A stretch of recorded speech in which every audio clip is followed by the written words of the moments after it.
Hi everyone, here we've got Realme 7i and let me share with you how to allow unknown sources on this device.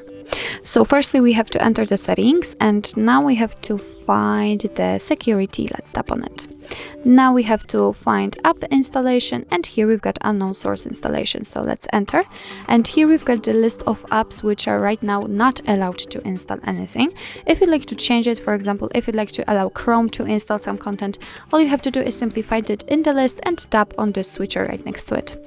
As you can see, right now your device is asking if you really want to allow Chrome to install apps, because apps from external sources are not verified by your developer and may contain security risks, so you're doing it on your own responsibility. So let's tap on allow.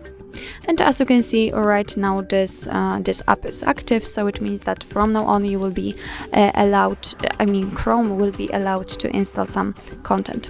If you'd like to remove it, all you have to do is simply tap on the switcher again, and from now on it is turned off. Obviously it will work the same for all apps which are listed here.